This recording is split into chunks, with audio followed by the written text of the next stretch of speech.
Hands where I can see them. Officer, is there a problem? This is my vehicle. I said don't talk. Did I ask you to talk? So shut your mouth. I'm simply trying to understand. You always got something to say. Always I'm running your mouth. Match your description, and that's all you need to know. The fluorescent lights of the Quick Fuel gas station on Independence Boulevard cast harsh shadows across the concrete at 9:47 p.m. on a Thursday night in Charlotte, North Carolina. The station was quiet at that hour, just a few cars at the pumps, a clerk behind bulletproof glass, and the low hum of refrigeration units inside the convenience store. 3 security cameras mounted on the canopy recorded continuously in high definition, capturing every vehicle that pulled in, every customer who stepped out, every transaction completed under the bright artificial glow.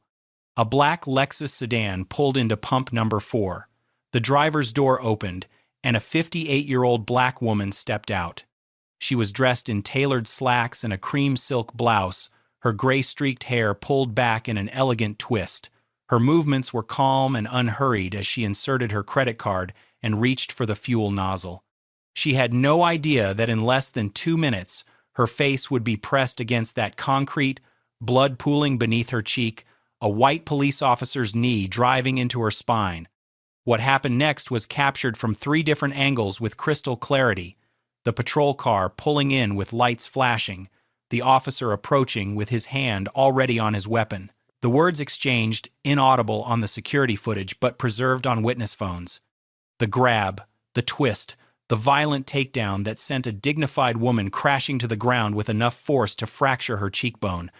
What the officer didn't know, what he couldn't have imagined, as he pressed his full weight into her back and shouted commands at a woman who wasn't resisting, was that beneath him lay the Honorable Vivian Terrell, federal judge, 4th Circuit Court of Appeals, one of the most powerful judicial appointments in the United States, one step below the Supreme Court itself. His body cam was conveniently malfunctioning, but the gas station cameras never blinked. Within 72 hours, that footage would reach the Department of Justice, the FBI, and the Chief Justice of the United States Supreme Court. Within a week, it would be viewed by 12 million people. Within a month, the officer's career would be over, his freedom stripped, his name synonymous with everything broken in American policing. But at 9:47 p.m., he didn't know any of that. He only knew that he had a black woman on the ground, and in his mind, that meant he was in control. He was wrong. Before we continue, comment where in the world you're watching from, and make sure to subscribe because what happens next will leave you absolutely stunned. Officer Craig Bellamy was 42 years old and had worn the badge of the Charlotte-Mecklenburg Police Department for 17 years. His official personnel file painted the picture of a competent officer. Commendations for community service, letters of appreciation from local business owners, performance reviews that consistently rated him as meets expectations or above. His sergeant, a man named Langford who had supervised him for 6 years, referred to him as old reliable. But official files rarely tell the whole story. Buried in a separate database, accessible only through internal affairs requests, was a different record entirely. 31 complaints filed against Officer Bellamy over 12 years. 27 of them came from black citizens. The allegations formed a pattern so clear that anyone who looked could see it. Racial profiling, excessive force, verbal abuse, unlawful searches, intimidation. None of those complaints resulted in discipline, not one. The department had developed a system for handling such accusations. Investigate slowly, interview selectively, conclude that evidence was insufficient or that the officer's account could not be contradicted, file the complaint away and move on. It was a machine designed to protect its own, and Bellamy had learned to operate within it with confidence. 11 of those 27 complaints came specifically from black women. The language in their statements was strikingly similar. They described being called aggressive for asking why they were being stopped, hysterical for questioning his authority, difficult for knowing their rights. One woman, pulled over for a broken taillight that wasn't broken, wrote in her complaint that Bellamy had told her, "Women like you always have something to say." That complaint was dismissed as unsubstantiated. No witnesses, no recording. Black residents in the Eastway Division knew Bellamy's patrol car on site. They warned each other when he was working. They told their daughters to stay calm, stay silent, survive the encounter, and file the complaint later, even though filing never seemed to change anything. The department had protected Craig Bellamy for nearly 2 decades. Internal affairs had shielded him. His supervisors had vouched for him. The system had absorbed every accusation and returned him to the streets unchanged. But on this Thursday night, at a gas station on Independence Boulevard, the system's protection finally ran out, because for the first time in his career, Craig Bellamy had chosen the wrong victim. And unlike all the women who came before her, this one had the power to make the entire country watch. Judge Vivian Terrell was born in 1,966 inches, a 2-room house outside Valdosta, Georgia. Her mother worked as a seamstress for white families who paid barely enough to keep the lights on. Her father mopped floors at an elementary school his own daughter couldn't attend until integration came. Vivian walked 3 miles to a segregated school with leaking ceilings and outdated textbooks. She studied by kerosene lamp when the electricity got cut. She graduated valedictorian and became the first in her family to attend college, then the first to attend law school when Yale offered a full scholarship. She spent 5 years as a public defender in Atlanta, representing clients the system was designed to process rather than protect. She joined the NAACP Legal Defense Fund and spent 8 years litigating civil rights cases across the South: voting rights, housing discrimination, police brutality. She argued before appellate courts 17 times and won 14. At 41, she was appointed to State Superior Court. 7 years later, the president nominated her to the Fourth Circuit Court of Appeals. The confirmation was contentious. Senators questioned her civil rights work as though defending the Constitution was radical. She answered every question with measured composure and was confirmed 62-38. She became only the 3rd black woman in history to serve on that court. Her opinions were cited in law school textbooks. Her dissents were quoted by reform advocates nationwide. She believed the justice system could work for everyone if people were brave enough to demand it. On this Thursday night, she left her chambers at 9:23 p.m., her robe hanging on the door, her briefcase full of weekend work. She needed gas. The quick fuel station was on her route. She had stopped there dozens of times without incident. Tonight would be different. The Lexus pulled into pump 4 at 9:41 p.m. Judge Terrell stepped out into the warm evening air, still wearing the slacks and silk blouse from her day on the bench. Her judicial credentials sat in her wallet beside her driver's license. She inserted her credit card and reached for the nozzle. That was when she heard it. Tires on pavement, the flash of lights reflecting off metal. A patrol car pulled in behind her, angled to block any departure. Officer Craig Bellamy stepped out with his hand already resting on his weapon. "Don't move. Keep your hands where I can see them." Judge Terrell raised her hands slowly, palms open. "Is there a problem, officer?" "You match a description. Suspect in a vehicle theft." She processed this calmly. A 58-year-old woman in professional attire beside a car registered in her name. "Officer, this is my vehicle. I'm happy to show you my license and registration." Bellamy's response came fast. "Shut your mouth. I didn't ask you to talk." The words landed like a slap. In her courtroom, no one spoke that way. But here she wasn't a judge. She was simply a black woman, and he had already decided what that meant. "I'm cooperating fully," she said, "but I'd like to understand." "I said don't talk." He stepped closer. "You people always have something to say. Turn around. Hands on the vehicle. You people." 3 security cameras recorded everything. Her calm compliance, his aggression, the contempt dripping from every word. She turned and placed her hands on her car, feeling the situation spiral beyond reason. She was not the person he imagined. The footage would make that devastatingly clear. Judge Terrell stood with her hands pressed against the warm metal of her Lexus, her posture compliant, her breathing controlled. Decades of courtroom discipline had taught her to remain calm under pressure. She had faced hostile attorneys, volatile defendants, tense deliberations. She knew how to modulate her voice, how to project authority without aggression. "Officer," she said, her tone measured and respectful, "I'm a federal judge on the Fourth Circuit Court of Appeals. My credentials are in my purse on the front seat. If you'll allow me to show you." A bystander at Pump 7 had begun recording on her phone. The audio captured what came next with perfect clarity. Bellamy laughed. A short, ugly sound. "A federal judge? Sure you are. And I'm the damn president." He stepped closer, his breath hot against the back of her neck. "You people always have attitudes and excuses. Every single time." Before she could respond, his hand clamped around her left arm. He wrenched it behind her back, twisting her wrist at an angle that sent pain shooting through her shoulder. The movement was sharp, practiced, deliberately excessive. Judge Terrell winced but didn't struggle. "You're hurting me." "Good." His voice was low, satisfied. "Maybe you'll learn to cooperate." A second patrol car pulled into the station. Officer Nolan Pritchard, 29, stepped out and approached the scene. He was young, 3 years on the force, still building his career.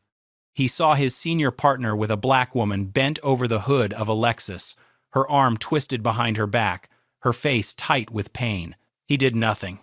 Judge Terrell turned her head toward him. Her eyes met his. She saw a choice being made in real time, the choice to intervene, to question, to simply ask what was happening. Pritchard looked away. He positioned himself a few feet back, hands on his belt, watching without watching.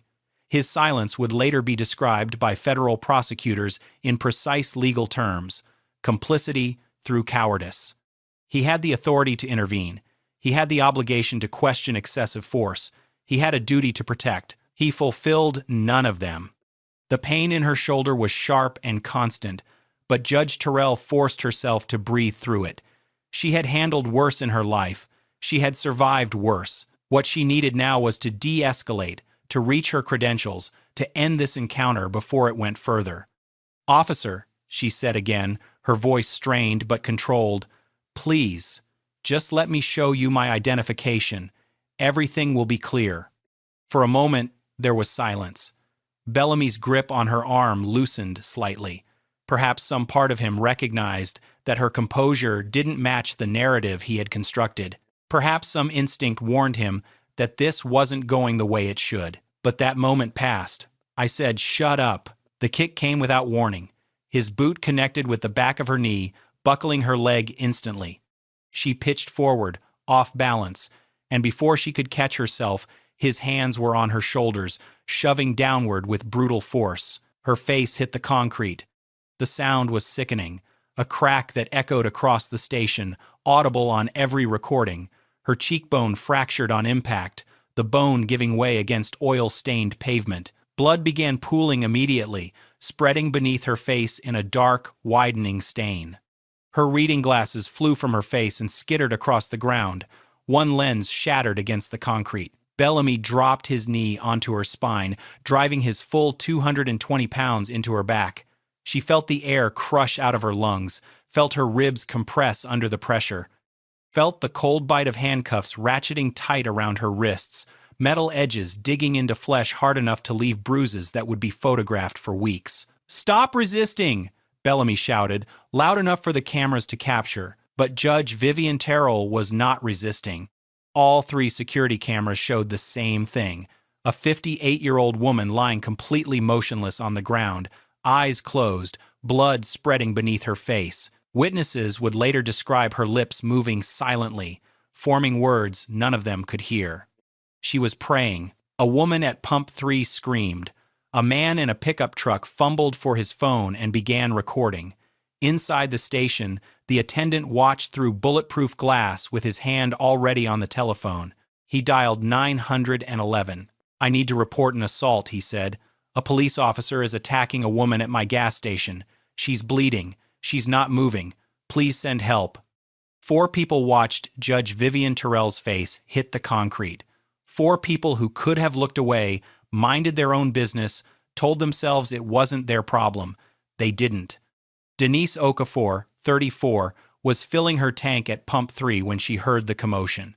As a trauma nurse at Charlotte Memorial, she had treated countless victims of violence. She recognized immediately what she was seeing: the excessive force, the unnecessary escalation, the blood pooling on pavement. She raised her phone and began recording. "I'm documenting this," she shouted, her voice cutting across the station. "This is police brutality. I'm a nurse, and this woman needs medical attention." Bellamy's head snapped toward her. "Ma'am, step back or you'll be arrested for obstruction." Denise didn't move. "I'm on public property and I'm recording. That's my right." Raymond Chu, 67, had been sitting in his pickup truck at Pump 7 when the patrol car arrived. He was a retired Marine, 3 tours in Vietnam, a man who had seen violence in forms most people couldn't imagine. He stepped out of his truck and walked toward the scene with the steady gait of someone who had long ago stopped being afraid. "I've seen prisoners of war treated better than this," he said, his voice carrying the quiet authority of a man who meant every word. "What the hell is wrong with you?" Bellamy pointed at him. "Sir, back off right now or I'm placing you under arrest." Chu stopped 3 feet away and crossed his arms. "Arrest me then. I'm not moving." At Pump 5, Keisha Bonner, 22, had her phone pressed to her ear with one hand and held it up to record with the other. She was a junior at Johnson C. Smith University, daughter of Reverend Isaiah Bonner, one of Charlotte's most prominent civil rights pastors. "Daddy," she said into the phone, her voice shaking but clear, "I'm at the Quick Fuel on Independence. A cop just slammed a woman into the ground. She's bleeding. She's not moving. I'm recording everything." Inside the station, behind bulletproof glass, Mateo Reyes watched the security monitors with growing horror. He was 41, a father of 3, working the night shift to make ends meet. He had seen police stops at his station before. He had never seen anything like this. His hands moved quickly across the keyboard. He backed up the security footage to a personal drive, then pulled out his phone and texted his brother. "Cop just beat up a woman at my station. I have everything. This isn't disappearing. 4 witnesses, 4 recordings, 4 people who refused to stay silent." Bellamy kept his knee pressed into Judge Terrell's back as he conducted a rough search. His hands moved across her body in ways that made Denise Okafor shout objections from her position at Pump 3. "That's inappropriate. You don't need to touch her like that." Bellamy ignored her. He grabbed the purse from the front seat of the Lexus and upended it onto the concrete beside Judge Terrell's bleeding face. The contents scattered across the pavement: a wallet, lipstick, a glasses case, car keys, breath mints, a leather credential folder embossed with gold lettering. Bellamy picked up the wallet first, flipping it open to examine the driver's license. Then his eyes moved to the credential folder. He opened it. Inside was a federal judicial credential bearing Judge Terrell's photograph, a Fourth Circuit Court of Appeals identification badge, and a card identifying her as a member of the Judicial Conference of the United States, signed by the Chief Justice of the Supreme Court himself. The security camera at angle 2 captured Bellamy's face with devastating clarity, the color draining from his cheeks, the realization spreading across his features, the understanding, sudden and complete, that the woman bleeding beneath his knee was one of the most powerful judges in the federal judiciary. His partner Pritchard stepped forward, peering at the credentials. His whisper was picked up by Keisha Bonner's phone, held just 15 feet away. "Oh God. Oh my God." For a long moment, no one moved.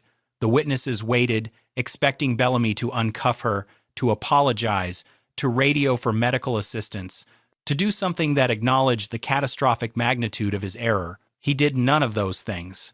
"These could be fake," he said finally, his voice stripped of its earlier aggression but hard with something else.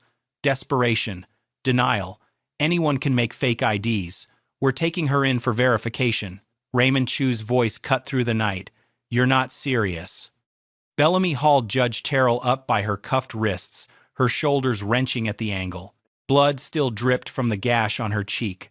Her silk blouse was stained, her slacks torn at the knee. She made no sound as he walked her to the patrol car, opened the back door, and loaded her inside like cargo. The door slammed shut. The witnesses kept recording. And somewhere in Washington, phones were about to start ringing. The patrol car pulled into the precinct garage at 10:31 p.m. Officer Bellamy hauled Judge Terrell out of the back seat by her arm, her wrists still cuffed behind her. Dried blood caked on her cheek. Her silk blouse was stained dark. Her left eye had begun to swell shut. She was processed like any other arrest, photographed, fingerprinted, led down a fluorescent-lit hallway to a holding cell with a metal bench and a steel toilet. The door clanged shut behind her. "I need medical attention," she said through the bars. "My face is injured. I believe my cheekbone is fractured." The booking officer didn't look up from his paperwork. "Someone will be with you." No one came. "I need to make a phone call. That's my constitutional right." "Processing takes time, ma'am. Have a seat." She sat on the cold metal bench, her hands still cuffed, her face throbbing. She had spent her career in courtrooms, watching defendants invoke rights that were sometimes honored and sometimes ignored. Now she understood, in a way she never fully had before, what it felt like to be on the other side. "My credentials are in Officer Bellamy's possession," she said, her voice steady despite the pain. "I am a federal judge, Fourth Circuit Court of Appeals. Verify it. One phone call." The officer finally looked at her. His expression was bored, dismissive. "Lady, everyone in here says there's somebody important." For 1 hour and 23 minutes, Judge Vivian Terrell sat in that cell, bleeding, ignored, denied every request. A sitting federal appellate judge, appointed by the president, confirmed by the Senate, treated like her words meant nothing. At 11:54 p.m., Sergeant Victor Langford finally examined the credentials Bellamy had tossed onto his desk. His face went white. One phone call to the Fourth Circuit's emergency line. One confirmation from the duty clerk. The precinct erupted into silent panic. 20 minutes later, Judge Terrell was uncuffed, surrounded by apologetic supervisors, offered ice she no longer needed. She noted every minute, every denial, every face. By midnight, the Chief Justice of the United States had been personally informed. Judge Harold Freeman of the Fourth Circuit, awakened by a call from the hospital where his colleague was being treated, made the call himself. "A federal judge was assaulted by police," he said. "She's in the emergency room with a fractured cheekbone. This happened in Charlotte." The Chief Justice listened in silence. Then, "I want the Attorney General notified tonight." By 6 a.m., the FBI Charlotte field office had opened a federal civil rights investigation. Agents arrived at the quick fuel station before sunrise, securing all security footage, photographing the bloodstains still visible on the concrete. By 8 a.m., the Department of Justice Civil Rights Division had dispatched a team on a chartered flight from Washington. This was no longer a case being monitored. It was a case being directly managed by the highest levels of federal law enforcement. By noon, the Fourth Circuit issued an unprecedented joint statement. 12 judges, signing together. "We express our profound outrage at the violent assault on our esteemed colleague and the apparent systemic failures that enabled it." The Federal Judges Association called it an attack on the independence of the judiciary itself. The president was briefed during her morning intelligence meeting. The Attorney General made a personal phone call to Judge Terrell's hospital room. The Congressional Black Caucus demanded immediate hearings. The Charlotte Police Department attempted to get ahead of the storm. A quiet apology, an internal review, standard damage control. The offer was rejected immediately. Judge Terrell released a single statement through the Fourth Circuit's communications office. "I will pursue every legal remedy available under the Constitution I have sworn to uphold, not for myself, but for every black woman who has experienced this and did not have credentials to produce. For every woman who was not believed, for every citizen whose rights were violated by those sworn to protect them." This was no longer local. This was federal, and everyone involved was about to learn what accountability actually looked like. The Charlotte-Mecklenburg Police Department followed its standard playbook. Within 24 hours, Internal Affairs classified the incident as under review. Officer Bellamy was placed on paid administrative leave. His partner Pritchard returned to desk duty. Sergeant Langford continued supervising his shift as though nothing had happened. The police union issued a statement that Friday afternoon. "Officer Bellamy has a right to due process. Officers make split-second decisions under pressure, and we urge the public to wait for the facts before rushing to judgment." It was the same script used dozens of times before. Delay, deflect, wait for public attention to fade, let the internal investigation drag on until everyone forgot, but this time the machinery broke down. Mateo Reyes, the gas station attendant, had backed up the security footage the night of the assault. When two detectives arrived Saturday morning requesting that the original files be secured for the investigation, he understood exactly what that meant. He had seen footage disappear before. He had watched cases die quiet deaths. Not this time. By Saturday evening, the footage was in the hands of Carmen Vasquez, an investigative journalist at the Charlotte Observer. By Sunday morning, it was online. 8 million views in the first 24 hours. The images were devastating. A composed, dignified woman in professional attire, hands raised in compliance, slammed face first into concrete without provocation, a knee grinding into her spine while she lay motionless, blood pooling beneath her cheek. When news reports revealed the victim was a sitting federal appellate judge, the story detonated internationally. BBC, CNN, Al Jazeera, Le Monde.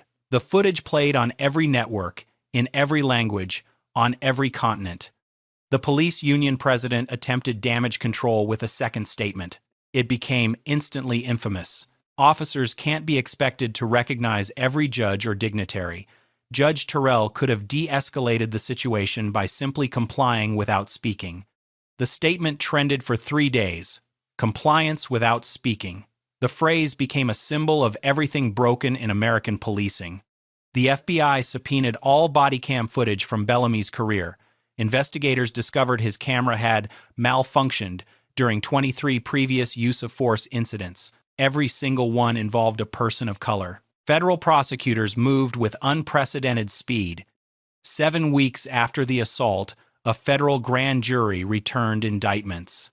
Officer Craig Bellamy faced 4 counts: deprivation of rights under color of law under 18 U.S.C. Section 242, assault resulting in bodily injury, filing a false police report, and obstruction of justice. His incident report had claimed Judge Terrell became combative and had to be restrained. The footage showed a woman who never raised her voice, never lifted a hand, never resisted in any way. Officer Nolan Pritchard was indicted on 2 counts: failure to intervene and accessory to civil rights violations. His silence at the gas station, his refusal to question his partner, his decision to look away when Judge Terrell met his eyes, all of it now carried criminal consequences. Sergeant Victor Langford faced charges for deliberate indifference resulting in denial of medical care. 1 hour and 23 minutes. That was how long a bleeding federal judge sat in his precinct while he processed paperwork. The police union's legal defense fund, which had protected officers for decades, announced it would not cover Bellamy's defense. The abandonment was stunning, a signal that even his allies recognized the case was indefensible. Bellamy hired a private attorney who attempted a media strategy. His client had made an honest mistake in a high-pressure situation. Anyone could have misread the circumstances. The officer was simply doing his job. The U.S. attorney responded at a press conference that afternoon. The only mistake Officer Bellamy made was believing his badge granted him the right to brutalize citizens with impunity. The footage shows no mistake. It shows malice, bigotry, and contempt for the very rights he swore to protect. This office will pursue justice to the fullest extent of the law. The trial date was set, and Craig Bellamy, for the first time in his career, had no one left to protect him. The federal trial began on a gray Monday morning in Charlotte and lasted 3 weeks. It became the most watched criminal proceeding in the country, a national referendum on police accountability broadcast live on every major network. Prosecutors built their case methodically, devastatingly. The gas station footage played frame by frame on courtroom monitors, synchronized with audio captured by witness phones. The jury watched Bellamy approach with his hand on his weapon. They heard him tell Judge Terrell to shut her mouth. They watched him twist her arm behind her back. They saw the kick to her knee, the shove, the sickening moment her face hit concrete. They watched his knee drive into her spine while she lay motionless. They heard him shout, "Stop resisting," at a woman who had never moved. Medical records documented the damage: a fractured cheekbone requiring surgical intervention, Nerve damage in her left wrist from handcuffs ratcheted too tight, chronic pain she would carry for the rest of her life. Bellamy's personnel file was entered into evidence. 31 complaints across 17 years, 0 sustained findings. Prosecutors highlighted the pattern. Black women specifically targeted, accused of attitude and aggression for exercising basic rights. Statistical analysis showed Bellamy stopped black female drivers at 14 times the rate of white female drivers. Then came the suspect description that supposedly justified everything: a 25-year-old male, 6'1", neck tattoos, shaved head. Judge Terrell was 58 years old, female, 5'4", shoulder-length gray hair, no tattoos. The defense argued Bellamy genuinely believed he was acting on a legitimate description. Under cross-examination, he could not explain why he stopped an elderly woman based on a description of a young man. He could not explain why he refused to examine her credentials. He could not explain why the assault continued after she was clearly compliant. He could not explain why his body cam malfunctioned when it had worked fine on 3 previous stops that same evening. The jury deliberated for 4 hours, guilty on all counts. Pritchard, who had accepted a plea deal, received 2 years. Langford pleaded guilty and received 14 months. The sentencing judge, a white man appointed by a Republican president, looked directly at Bellamy. "You did not make a mistake. You committed a crime. You believed your uniform made you untouchable. You were wrong." 9 years in federal prison. The civil lawsuit followed. Judge Terrell filed a 94-page complaint against Bellamy, Pritchard, Langford, the Charlotte-Mecklenburg Police Department, and the city of Charlotte. It documented not only her assault, but the department's decades-long pattern of protecting officers who violated citizens' rights. Discovery revealed what internal communications had hidden for years. Supervisors had dismissed complaints against Bellamy as coming from the usual suspects, a phrase appearing 11 times in departmental emails, always referring to black complainants. The city's attorneys recognized what a trial would mean: institutional racism exposed under oath, years of cover-ups documented in public record. They recommended immediate settlement. The terms were unprecedented: $5.7 million in damages, a comprehensive federal consent decree governing the department for 15 years, mandatory bias, training with external oversight, a civilian review board with full subpoena power, automatic investigations for officers with more than 3 complaints, all body cam footage and use of force cases released publicly within 10 days, quarterly demographic audits of stops, searches, and arrests, termination as the penalty for body cam non-compliance, an early intervention system to identify problem officers before they accumulated victims. Judge Terrell accepted the settlement. Then she donated every dollar. The entire $5.7 million went to establish the Terrell Justice Initiative, a nonprofit providing free legal representation to victims of police misconduct. Its specific focus: black women. "They are so often disbelieved," she said in her announcement, "dismissed, erased from these conversations about justice. This fund exists so they will have someone to fight for them, whether or not they have credentials to show." Officer Craig Bellamy was transported to a federal correctional facility in Beckley, West Virginia, 3 days after sentencing.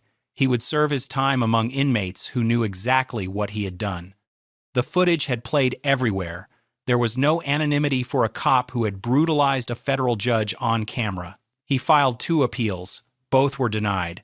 In interviews with his attorney, he maintained until the end that he had done what any officer would have done. He never apologized. He never acknowledged wrongdoing. His law enforcement certification was permanently revoked in all 50 states through a national decertification database created partly in response to his case. Craig Bellamy would never wear a badge again. Pritchard served his 2 years at a minimum security facility in South Carolina. Upon release, he moved to Arizona, changed careers, and disappeared from public life. His law enforcement career was over. The silence he had chosen at that gas station followed him like a shadow. Langford took early retirement rather than face demotion and reassignment. His pension was reduced by 40%. He sold his house in Charlotte and moved to a small town in Tennessee where no one knew his name. The Charlotte-Mecklenburg Police Department entered a new era under federal oversight. Monitors reported quarterly to the Department of Justice. Training protocols were rewritten. Complaint processes were restructured. Officers with patterns of misconduct were identified and removed. It was the most significant reform in the department's history. But Judge Vivian Terrell carried more than a settlement and a legacy of change. She carried a scar beneath her left eye where the concrete had split her skin. Thin and pale now, but permanent. She carried nerve damage in her left wrist that made her hand tremble slightly when she wrote, visible from the bench during oral arguments. She carried the memory of lying on oil-stained pavement, blood pooling beneath her face, knowing that without her credentials, without witnesses, without cameras, her case would have been buried like countless others. 6 months after the trial, she stood at a podium in Howard University's Crampton Auditorium facing 200 law school graduates in caps and gowns. Her voice was steady, but those in the front rows could see the emotion in her eyes. "I have spent my life in service to the law," she began. "I have believed, despite everything, that the system can be made to work." That night at a gas station in Charlotte, that belief was tested as it has never been tested before. She paused. "I lay on the ground bleeding, in handcuffs, and I wondered if I had been wrong all along." The auditorium was silent. "But I am here today because witnesses refused to look away, because a gas station attendant protected evidence instead of surrendering it, because ordinary people chose courage over comfort." Her voice strengthened. "The system did not save me that night. People did. And that is what I want you to remember. The law is only as just as the people willing to fight for it. Be those people. Every single day. Be those people."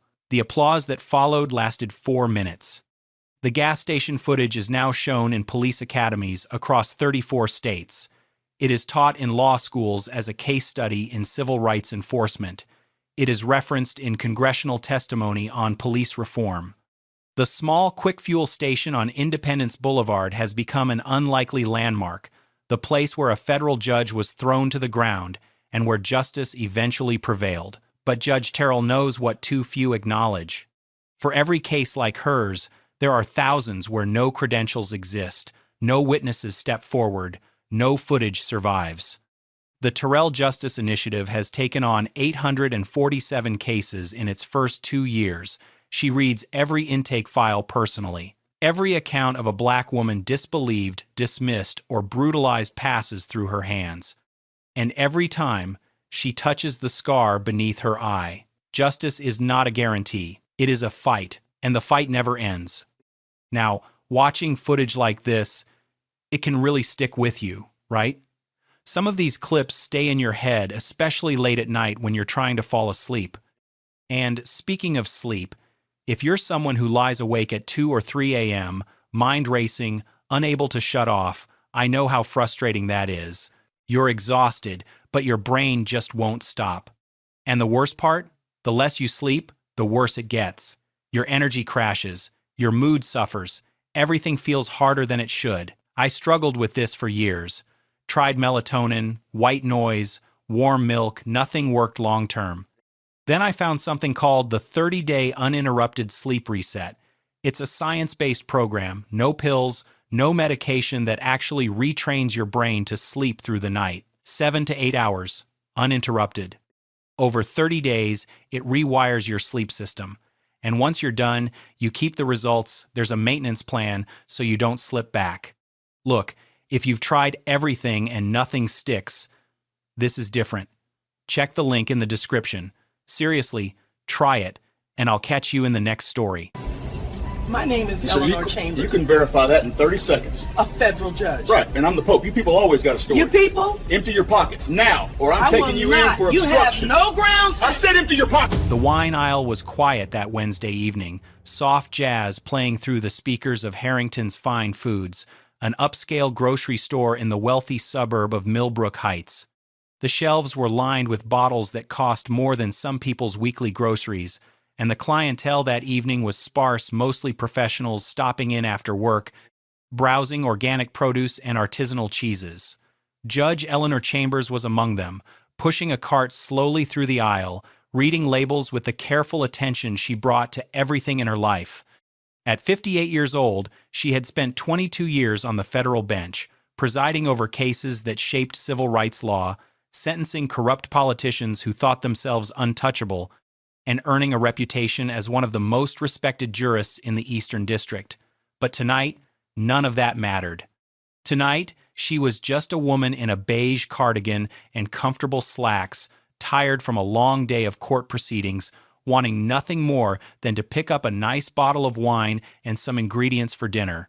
Her reading glasses sat low on her nose as she examined a Bordeaux, completely unaware that her quiet evening was about to become a nightmare, captured in high definition by 6 security cameras positioned throughout the store. What happened in the next 23 minutes would be broadcast across every major news network in the country, viewed over 47 million times online, and would ultimately dismantle an entire police department's culture of protection. Sergeant Dale Vickers, 44, pushed through the automatic doors of Harrington's Fine Foods at 7:43 p.m., responding to what dispatch had described as a suspicious person call from an anonymous source. He had 18 years on the force, a record his supervisors called solid community policing, and a sealed personnel file that told a very different story: 31 complaints over 15 years, allegations of excessive force, racial profiling, and systematic intimidation of minorities in public spaces. Every single complaint had been reviewed by internal affairs and dismissed as misunderstandings or unfounded accusations. Vickers had learned over nearly 2 decades that he could operate however he wanted as long as he claimed to be responding to legitimate concerns. His partner that evening was Officer Neil Grady, 29, 5 years on the job and known throughout the department for one defining characteristic: he never questioned anything Vickers did. He followed orders, backed his senior officers' reports, and had learned that silence was the fastest path to promotion in a department that valued loyalty over accountability. Vickers' eyes scanned the store methodically as he entered, moving past the white customers browsing near the entrance, past the elderly white couple examining produce, past the white businessman on his phone in the deli section. His gaze stopped when it reached the wine aisle and the only black customer in the entire store. Something about her, he would later claim, didn't fit the neighborhood profile. He couldn't articulate what that meant, couldn't point to any specific behavior that warranted suspicion, but his hand was already moving toward his duty belt as he walked directly toward Judge Eleanor Chambers, who was still reading the label on that bottle of Bordeaux, completely unaware that the next few minutes would change both of their lives forever. Vickers stopped 3 feet behind Judge Chambers, close enough that she could sense his presence before she turned around. His voice cut through the quiet jazz music with a tone that wasn't a question but an accusation.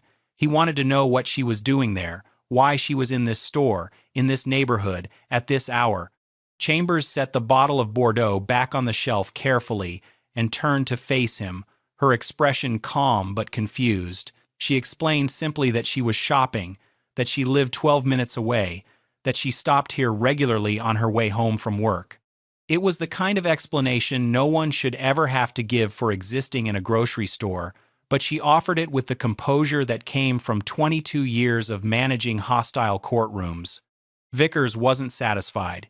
He demanded identification, his hand drifting toward the taser on his belt in a gesture that was clearly meant to intimidate. Chambers asked a simple, lawful question: why did she need to show ID when she hadn't committed any crime? The question was reasonable, constitutional, the kind of thing any citizen had the right to ask. But Vickers interpreted it as defiance, as a challenge to his authority that couldn't be tolerated. Grady shifted his weight uncomfortably behind his partner, recognizing something was wrong but saying nothing, doing nothing, failing in the most fundamental duty an officer has to the public. Chambers, drawing on decades of remaining unflappable under pressure, slowly moved her hand toward her purse to retrieve her wallet. The movement was deliberate, careful, non-threatening. But before her fingers even touched the leather, Vickers screamed at her to freeze, his voice echoing through the store as he claimed she was reaching for a weapon. Chambers stopped instantly, both hands rising to shoulder height, palms open and visible, explaining calmly that she was simply trying to comply with his request for identification. The contradiction was captured perfectly by 3 different security cameras, an officer demanding ID, then treating the attempt to provide it as a lethal threat. What happened next would be replayed in courtrooms, on news networks, and in police training seminars for years to come as an example of everything wrong with American policing. Vickers grabbed Judge Chambers by the shoulder and spun her roughly toward the wine shelf, ordering her to place her hands flat against the wood. The force of the movement knocked several bottles from the shelf, sending them crashing to the floor in an explosion of glass and red wine that spread across the tile like blood. The sound made other shoppers turn, made a stock clerk drop what he was carrying, made Grady take an involuntary step backward. But Vickers wasn't finished. He kicked Chambers' feet apart with his boot, forcing her into a position of maximum vulnerability and humiliation, then began conducting a pat-down search that went far beyond any standard procedure, his hands rough and invasive, deliberately degrading, the kind of search designed not to find weapons but to establish dominance and inflict shame. As his hands moved across her body, he muttered words that the security cameras would capture with devastating clarity. He said that, "You people always have an excuse," that she had picked the wrong neighborhood to cause trouble, that he could always tell when someone didn't belong. Chambers remained silent throughout the assault, her legal mind working even as her body endured the violation, cataloging every word, every action, every civil rights violation that was occurring. When Vickers finished his search and found nothing because there was nothing to find, Chambers spoke in a clear, steady voice loud enough to be captured by every microphone in range. She stated that she did not consent to this search, that she was complying under duress and threat of violence, and that she was a federal judge for the United States District Court. Vickers actually laughed, the sound cruel and dismissive. "Sure you are, sweetheart, and I'm the President of the United States." The commotion had begun drawing attention from throughout the store. The crash of wine bottles, the raised voice of Sergeant Vickers, the unmistakable tension that filled the air it pulled shoppers from other aisles like gravity, their ordinary Wednesday evenings suddenly intersecting with something they would never forget. Dorothy Ashworth, 71, a retired schoolteacher who had spent 4 decades shaping young minds in the public school system, stopped her cart at the end of the wine aisle and watched the scene unfold with growing horror. Her hand moved to her chest as she saw a woman her own age pressed against a shelf, being searched like a criminal while wine pooled at her feet. A young couple, Ethan and Mira Osei, both in their late 22s and still wearing their hospital scrubs from shifts at Millbrook General, recognized immediately what they were witnessing. Without a word to each other, both reached for their phones and began recording, capturing angles the ceiling cameras couldn't reach. Franklin Doyle, 54, a retired Marine Corps Master Sergeant who had served 3 tours overseas and now worked as a logistics consultant, stepped closer than the others, his military bearing evident in his posture. His voice carried clearly through the aisle as he announced that he was witnessing what appeared to be an unlawful assault on a compliant civilian, and that he was prepared to provide a sworn statement.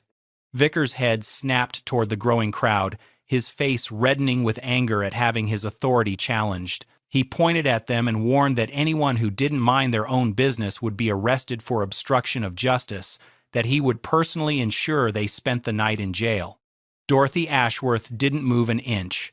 Her voice was steady, carrying the quiet authority of a woman who had faced down defiant teenagers for 40 years. She said she knew wrong when she saw it, and what she was seeing was very, very wrong.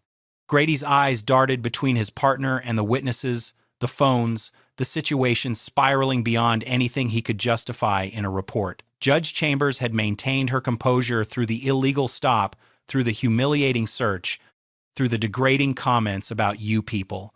She had remained calm because that was what she had learned to do in courtrooms, full of hostile defendants and aggressive attorneys. Stay steady, document everything, let the truth speak for itself. But now, with Vickers' search complete and nothing found, she asked the only reasonable question left. Her voice was measured and clear as she asked if she was free to leave, given that she had committed no crime and his search had produced no evidence of wrongdoing. It was a lawful question, a constitutional question, the kind of question that should have ended this encounter with an embarrassed apology. Instead, it ended with blood. Something in Vickers snapped at that moment, perhaps the public challenge to his authority, perhaps the witnesses with their phones, perhaps the simple fact that this black woman had not cowered before him the way he expected.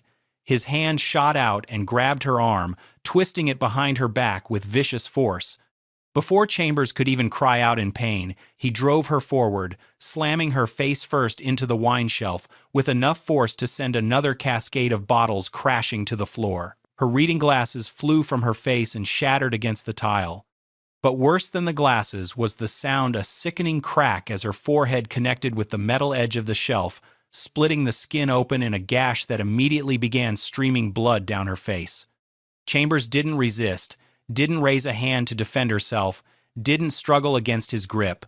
Her body went limp, a survival instinct that every black person in America understands, the knowledge that resistance, even in self-defense, can be used to justify even greater violence.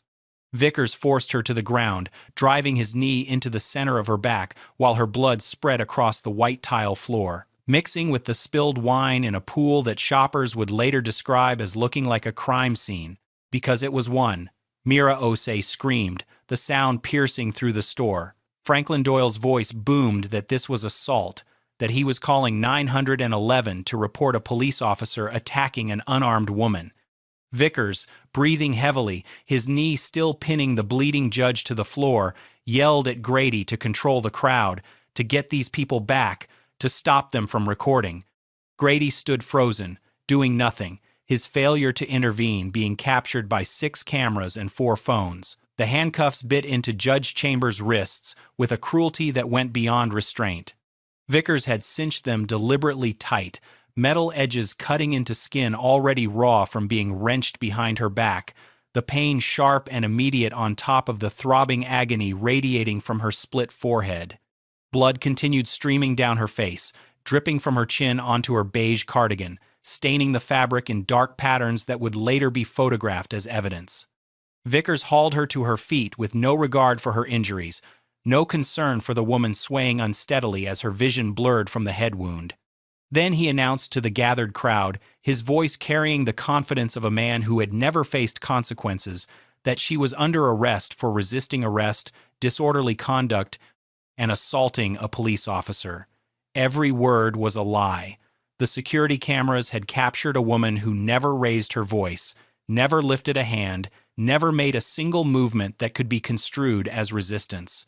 But Vickers had learned over 18 years that the charges didn't need to be true, they just needed to exist on paper long enough to justify whatever he had done. Chambers, despite the blood in her eyes and the handcuffs cutting her circulation, summoned the same voice she used to silence unruly courtrooms. Clear, authoritative, and absolutely steady, she stated her full name and title for every camera and phone still recording. She was Judge Eleanor Chambers of the United States District Court for the Eastern District, and he was making a catastrophic mistake. For 1 second, captured perfectly on Ethan Osei's phone, Vickers froze. Something flickered across his face, a microsecond of doubt, perhaps even fear, as the weight of what she had said began to register. Then the moment passed, and he doubled down with the desperation of a man who had gone too far to turn back. He said he didn't care if she was the Queen of England, that she was going to jail, and shoved her roughly toward the store's exit while her blood left a trail on the polished floor behind them. Raymond Castellanos had managed Harrington's Fine Foods for 19 years, working his way up from stock clerk to running one of the most profitable locations in the regional chain.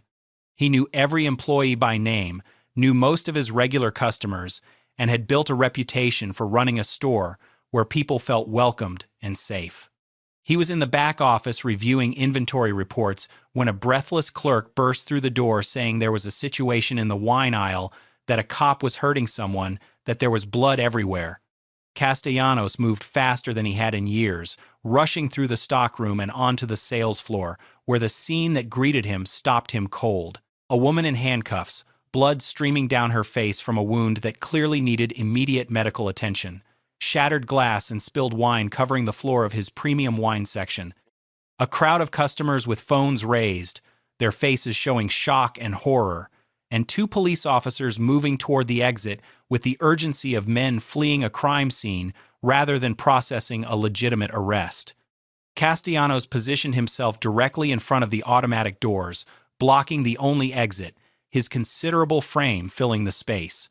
His voice carried the authority of a man defending his territory as he demanded to know what was happening, why a customer was bleeding, what possible justification existed for this. Vickers ordered him to step aside, threatening arrest for obstruction, but Castellanos didn't flinch. He said this was his store, that every inch of it was covered by cameras recording in 4K resolution with crystal clear audio, and that nobody was leaving until he understood why a woman was being dragged out with blood running down her face. Then he pulled out his phone and made two calls that would seal Vickers' fate.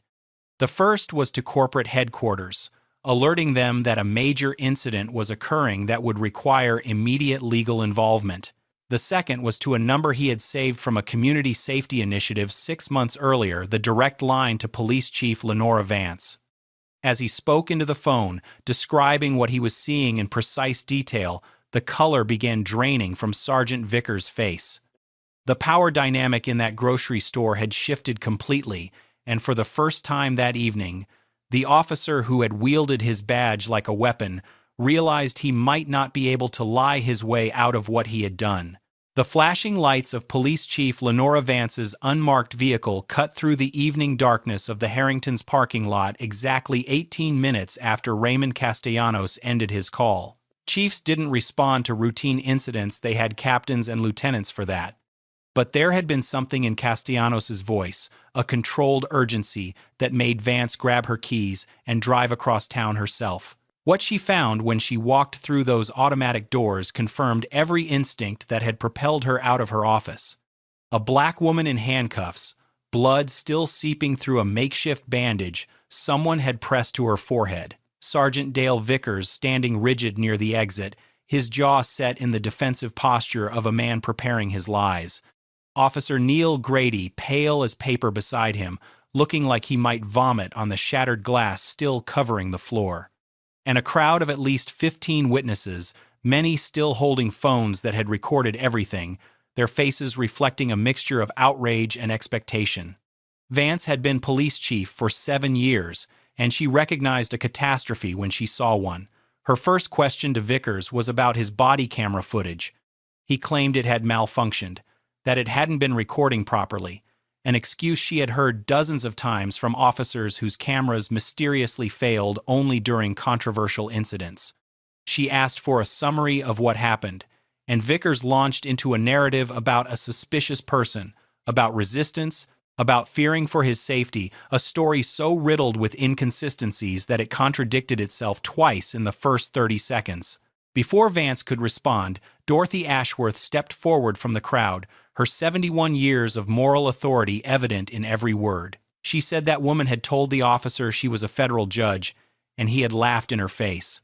The silence that followed was absolute. Chief Vance's expression transformed from professional concern to something much harder, much more dangerous for the two officers standing before her. She ordered the handcuffs removed immediately, her voice leaving no room for discussion, and called for emergency medical assistance. Vickers opened his mouth to protest, perhaps to continue his fabricated narrative, but Vance silenced him with a single look that promised his career was now measured in hours rather than years. The handcuffs came off, revealing wrists already bruising purple from how tightly Vickers had cinched the metal. A paramedic unit arrived within minutes, and Judge Chambers was guided to a chair while EMTs assessed the gash on her forehead deep enough to require stitches. They said, possibly deep enough to scar permanently. While the paramedics worked, Chief Vance ordered an officer to run the identification that had been taken from Chambers' purse during the illegal search. The seconds that followed would replay in Vickers' nightmares for years to come. The officer's voice came through clearly, audible to everyone nearby, confirming that Eleanor Chambers was exactly who she had claimed to be. Not just a judge, a federal judge for the United States District Court, Eastern District. Not just any federal judge, one who had presided over 17 police misconduct cases in the past 5 years, one who had sentenced a corrupt county sheriff to 15 years in federal prison just 6 months earlier, a case that had made national headlines. One who had direct professional relationships with the Department of Justice, the FBI's Civil Rights Division, and every major civil rights organization in the country. The blood drained from Vickers' face so completely he looked like a ghost standing in the fluorescent lighting of the grocery store. Chief Vance walked personally to where Judge Chambers sat, the paramedic still cleaning blood from her face, and apologized with a sincerity that everyone present recognized as genuine horror at what had occurred under her command. Chambers listened to the apology while holding a gauze pad to her still bleeding forehead, then responded with words that carried the weight of her 22 years on the federal bench. She wanted every second of security footage preserved under chain of custody protocols. She wanted every witness statement documented before anyone left the store. She wanted badge numbers, personnel files, and complaint histories for both officers. And she wanted Chief Vance to understand, with absolute clarity, that this incident would not be buried, minimized, or quietly settled. It would be prosecuted to the fullest extent of federal law. Vance turned to Vickers and Grady, her voice flat and final.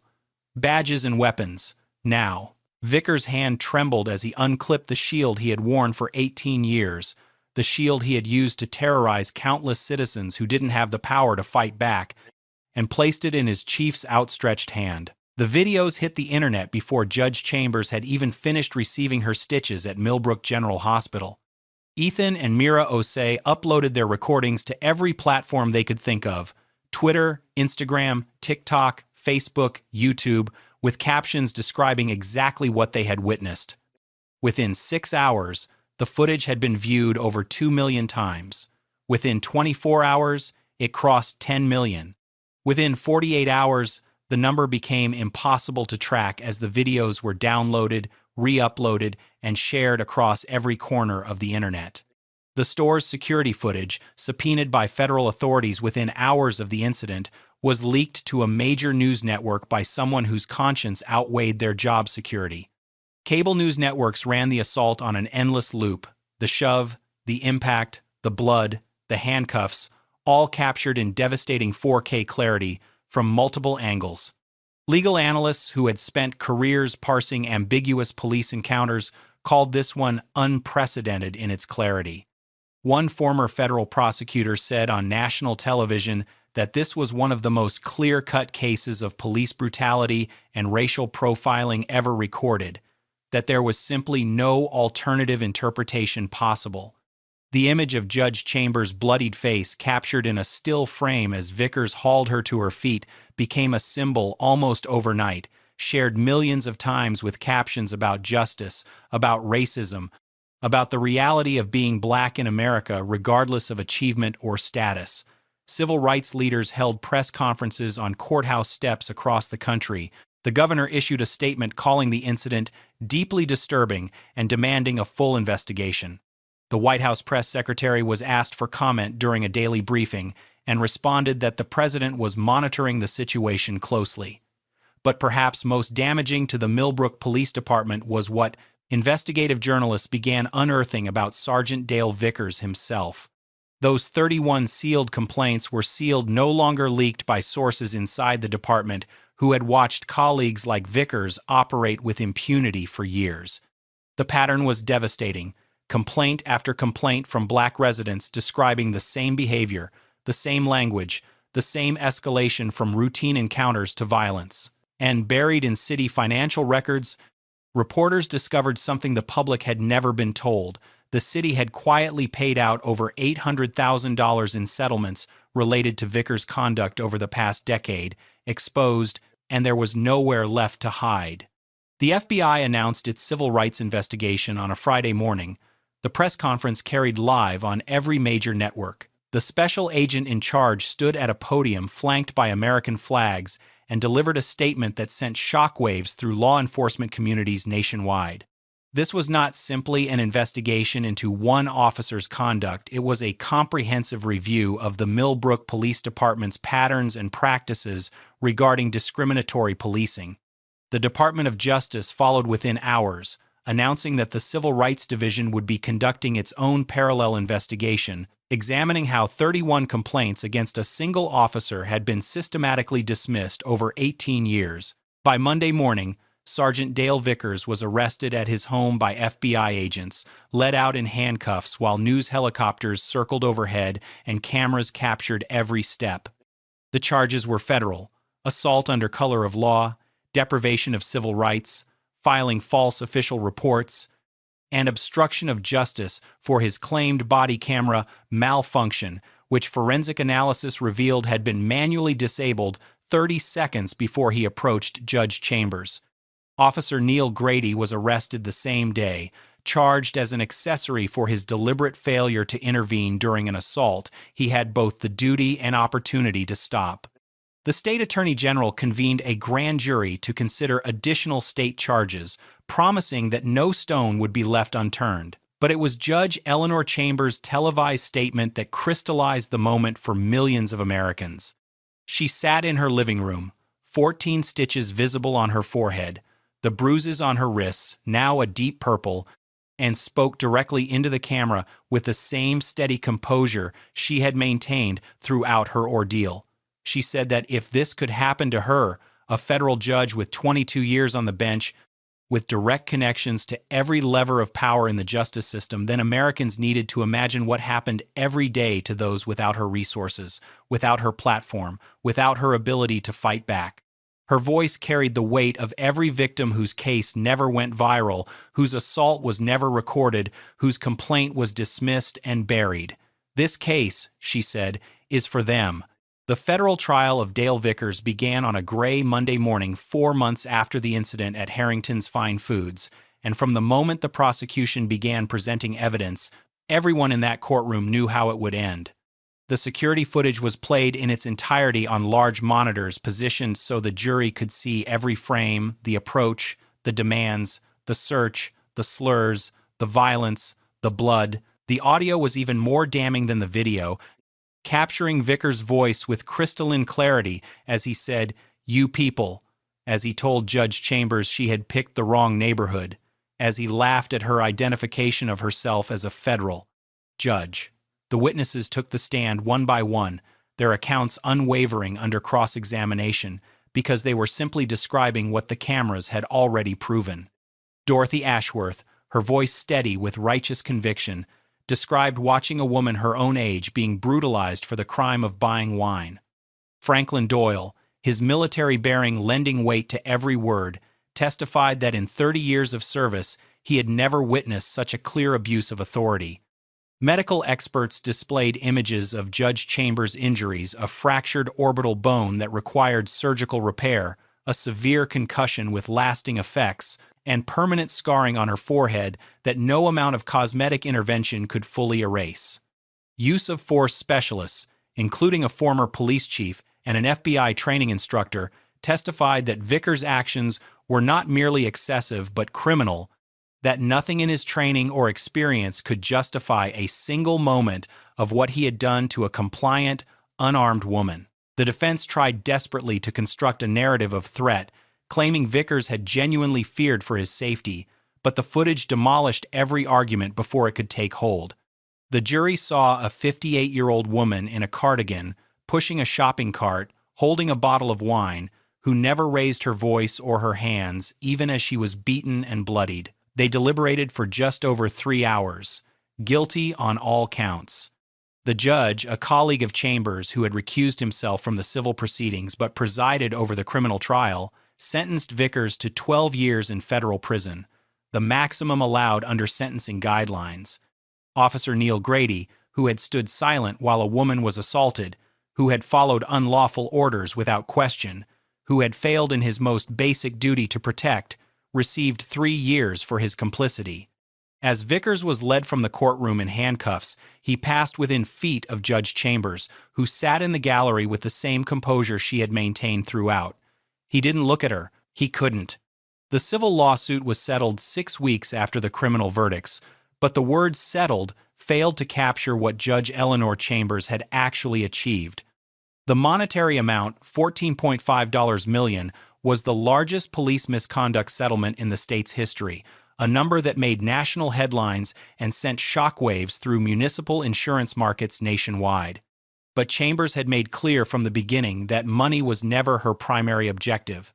She had enough money. What she wanted was change, and she used every ounce of her legal expertise and moral authority to ensure she got it. The consent decree attached to the settlement was unprecedented in its scope and enforceability. 6 officers with complaint histories similar to Vickers' pattern were terminated immediately, their sealed files unsealed, and their victims notified.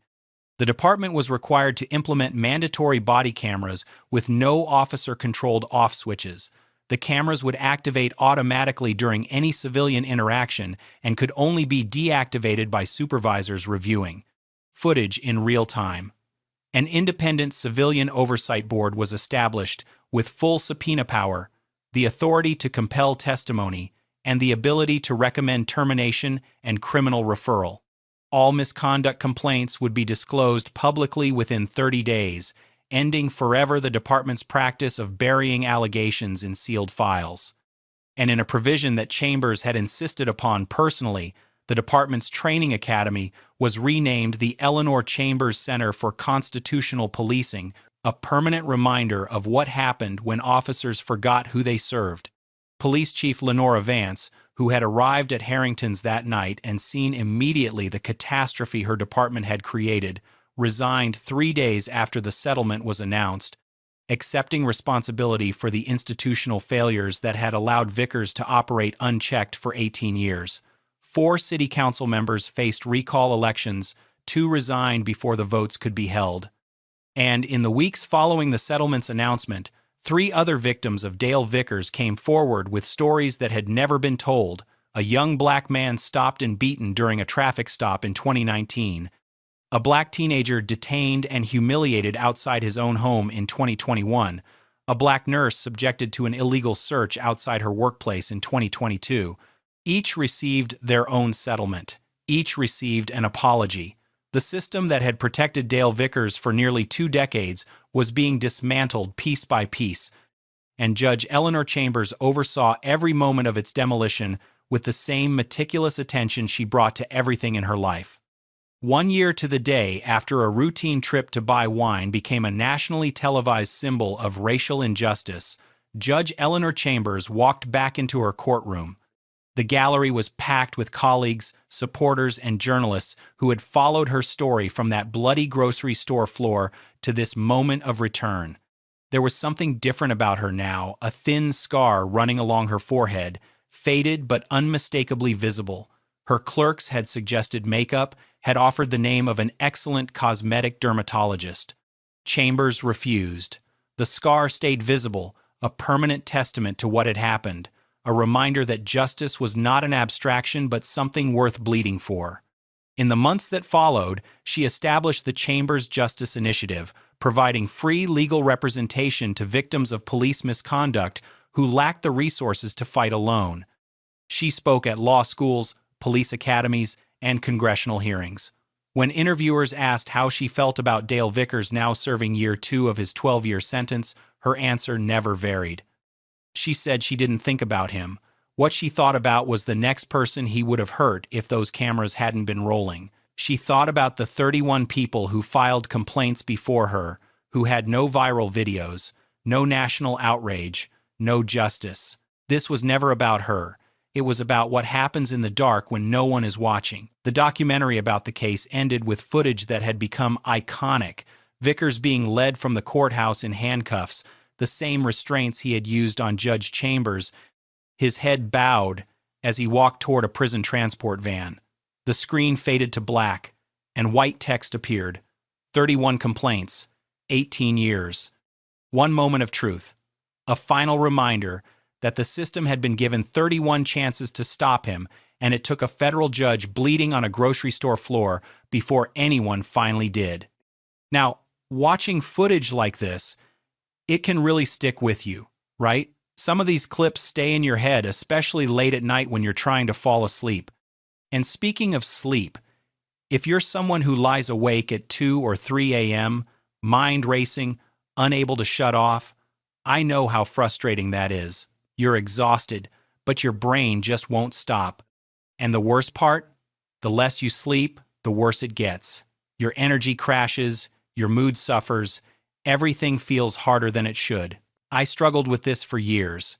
Tried melatonin, white noise, warm milk, nothing worked long term.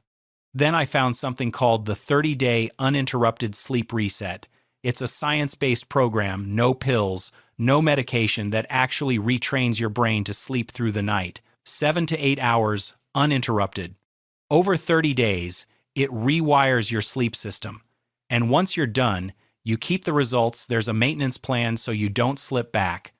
Look, if you've tried everything and nothing sticks, this is different. Check the link in the description. Seriously, try it, and I'll catch you in the next story. Sir, step aside, now! Lower your voice, the detector didn't alert. State your reason. You're being selected. Move! Selection requires cause. Identify your policy. It's a random check. Cooperate immediately. Now! Officer. Sir, step over here. TSA Supervisor Henry Smith thought he was protecting national security when he saw a black man in a Navy SEAL dress uniform approaching the security checkpoint at Dallas-Fort Worth International Airport. Every biased instinct told him this couldn't be real. Stolen valor. Fake uniform. Possible terrorist impersonating military. In his mind, ordering a full tactical detention was justified. Code red security alert, backup units, armed response. He had spent 19 years with TSA building what he called instincts for spotting threats. But when he intercepted Lieutenant Commander Ruben Igwe, a decorated Navy SEAL carrying official Pentagon travel orders and wearing a chest full of medals, including the Navy Cross for valor under fire, he made a catastrophic miscalculation. What Smith didn't know was that Igwe had just returned from a classified 8-month deployment in Yemen. And every second of what followed was captured on 14 different cameras throughout the terminal, 47 civilian phones, and 6 body cameras worn by responding officers. The very surveillance systems meant to protect travelers would become the evidence that sent Smith to federal prison and cost the government $22.7 million. December 22nd, 2 days before Christmas, Dallas-Fort Worth International Airport was chaos. 247,000 passengers moving through terminals, families rushing to make connections, soldiers heading home for the holidays. Terminal D security checkpoint processed 89 travelers per minute during peak hours. Thousands of witnesses surrounded by hundreds of cameras capturing everything in sharp detail. It was the worst possible place to commit a civil rights violation, and the best possible place to document one. Lieutenant Commander Ruben Igwe was born in Chicago's South Side to Nigerian immigrant parents who had sacrificed everything for the American dream. His grandfather, Samuel Igwe, had served in Korea with the segregated army units, earning a Bronze Star while fighting for a country that didn't fully accept him. His father, Emmanuel, had deployed to Desert Storm as a Marine gunnery sergeant. Military service wasn't just a career in the Igwe family. It was a sacred tradition passed down through generations. Ruben had enlisted at 18, determined to push himself beyond any limit. He completed BUD-S training, the brutal 6-month Navy SEAL selection program with a 75% dropout rate, finishing top of his class. For 14 years, he had served in the most elite special operations unit in the world. 3 combat deployments: Afghanistan, Syria, Yemen, missions so classified that even his family didn't know where he was or what he was doing. His Navy Cross, the second highest valor award in the Navy, came from an ambush in Syria where he had carried 2 wounded teammates across 400 meters of open ground under enemy fire, then returned for 4 more, 6 lives saved. His body still carried the shrapnel. Now, after 8 months in Yemen, he was finally coming home. His daughter, Amara, 7 years old, thought he was still deployed. His ex-wife, Denise, had arranged the surprise. He wore his dress blues with every medal he had earned because his Pentagon travel orders required it. He never imagined that uniform would make him a target. Henry Smith had built his 19-year TSA career on what he called instincts. His supervisors called it proactive screening. His colleagues had another name for it. Behind his back, staff at Terminal D called him the profiler. Everyone knew which passengers Smith would flag. Everyone knew the pattern, and everyone stayed silent. The numbers told the story. Over the previous 3 years, Smith had personally flagged 847 passengers for enhanced screening. Internal data obtained during discovery revealed that 89% were people of color, black men traveling in business attire, brown families with American passports, anyone who didn't fit Smith's mental image of a legitimate traveler. He had been named in 31 formal complaints alleging racial profiling and discriminatory treatment. Not a single one had resulted in meaningful discipline. His supervisors praised his vigilance while quietly settling one lawsuit for $45,000 with a confidentiality agreement that buried the evidence. Internal emails showed supervisors were fully aware of his behavior. One message from his direct manager read, "Henry flags a lot of passengers, but his instincts have caught contraband before. Let him work." Another email, responding to a discrimination complaint, stated, "Smith operates within discretionary guidelines. No action required." The system had protected him for nearly 2 decades. Smith had developed a particular obsession with what he called stolen valor cases. He believed he could spot fake military credentials instantly, especially when worn by minorities. He had stopped 14 black service members over 5 years, demanding additional verification, calling their patriotism into question. None had been fraudulent. He had never once stopped a white service member for the same scrutiny. December 22nd, 2:47 p.m., Terminal D security checkpoint. The holiday rush created a river of travelers snaking through rope lines, families juggling luggage and children, business travelers checking phones impatiently. 8 overhead cameras recorded the checkpoint from multiple angles. Audio systems designed to detect verbal threats captured every conversation. The afternoon sun streamed through the terminal's massive windows, flooding the space with natural light that made the camera footage crystal clear. Smith stood at his elevated supervisor station, scanning the approaching passengers with practiced suspicion. His eyes locked on the figure moving through the priority screening line. A black man in a Navy SEAL dress uniform, the distinctive navy blue adorned with gold insignia and ribbons. A chest full of medals that caught the overhead lights. The unmistakable Navy cross hanging below rows of service ribbons, walking with the quiet confidence of someone who had earned every decoration. Smith's jaw tightened. No way, that's real. The checkpoint audio system captured his words perfectly, his voice dripping with disbelief. He stepped down from his station, something he rarely did for routine screenings. Lieutenant Commander Igwe approached the document check podium, Pentagon travel orders in hand, Navy ID ready. Everything by the book, everything legitimate. Smith intercepted him before the screening agent could process his credentials. "I'll handle this one." His body blocked the normal lane, forcing Igwe to stop. "I need to see your identification, military credentials, and travel authorization." Igwe's expression remained calm, professional, the composure of a man who had faced enemy fire without flinching. He handed over his Navy ID, his passport, and his official Pentagon travel orders bearing authentication stamps and a verification phone number. Smith examined each document, his eyes scanning for any flaw, any inconsistency. There were none. The ID was genuine. The passport was valid. The Pentagon orders were authentic, complete with the official seal and a direct verification line. Everything checked out. Any reasonable officer would have cleared him through. Instead, Smith's face hardened. "These look forged. High quality, but forged. I'm calling for backup." He reached for his radio, his voice carrying across the checkpoint, loud enough for dozens of travelers to hear. Code red, Terminal D checkpoint. Possible stolen valor. Suspected forged military documents. I need armed response immediately. The code red alert triggered an immediate armed response. Within 90 seconds, 6 DFW airport police officers converged on Terminal D checkpoint, hands on holstered weapons, faces tense with adrenaline. Travelers scrambled backward, parents pulling children close, the orderly security line dissolving into chaos. The overhead cameras captured the scene from 8 different angles, every moment preserved in high-definition clarity. "On the ground! Now!" The lead officer's command echoed through the terminal. His body camera recorded the view directly ahead. Lieutenant Commander Ruben Igwe, standing motionless in his Navy SEAL dress uniform, hands already raised, medals glinting under the fluorescent lights. Igwe dropped to his knees, slowly, deliberately, the movements of a man trained to survive hostile situations.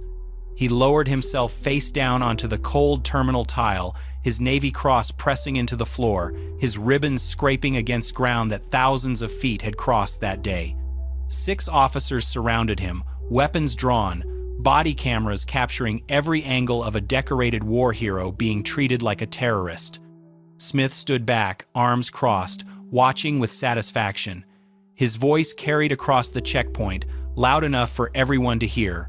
"Stolen valor, possible terrorist threat. We caught him trying to board with forged military documents." The travel orders lay scattered where they had fallen, the Pentagon verification phone number clearly visible on the authenticated letterhead. Not a single officer thought to call it. Passengers had their phones out, recording, documenting. At least 47 civilian videos would later be collected as evidence, capturing the humiliation from every conceivable angle. A black man in full military dress uniform handcuffed on an airport floor 2 days before Christmas, while hundreds of travelers watched in horror. "Officers," Igwe said calmly, his voice steady despite the knee pressed into his back. "I am Lieutenant Commander Ruben Igwe, United States Navy. Active duty. SEAL Team 4. Those documents are authentic. Call the Pentagon number on my orders. They will verify." Nobody called. 3 miles away, in the arrivals terminal, 7-year-old Amara Igwe held her mother's hand, bouncing with excitement. The flight status board showed her father's plane had landed 40 minutes ago. Any moment now, he would walk through those doors. The surprise she had kept secret for 2 weeks was finally happening. "Daddy's coming," she whispered, her eyes fixed on the automatic doors. "He's really coming home." The windowless detention room measured 10 feet by 12 feet, concrete walls painted institutional gray, a metal table bolted to the floor, 2 chairs, a single camera mounted in the corner, its red light blinking steadily, recording everything. The audio system captured every word spoken within those walls with perfect clarity. Igwe sat in handcuffs for 4 hours and 17 minutes. Smith entered the room periodically, each visit documented on the detention room footage. His questions weren't investigations, they were accusations. "Where did you get this uniform? Who made these documents? What organization are you working with?" "Officer," Igwe repeated with measured patience, "call the number on my Pentagon orders. They will verify my identity in minutes. I am an active duty Navy SEAL. I have the highest security clearances in the military. This can be resolved with 1 phone call." Smith's response was captured in damning clarity. "Anyone can print fake documents. Anyone can buy a costume. I've seen this before. You people think you can just put on a uniform and nobody will question it. You people." The words hung in the air, recorded for posterity. Igwe's phone had been confiscated. He couldn't call his command. He couldn't contact his ex-wife to explain why he hadn't appeared at arrivals.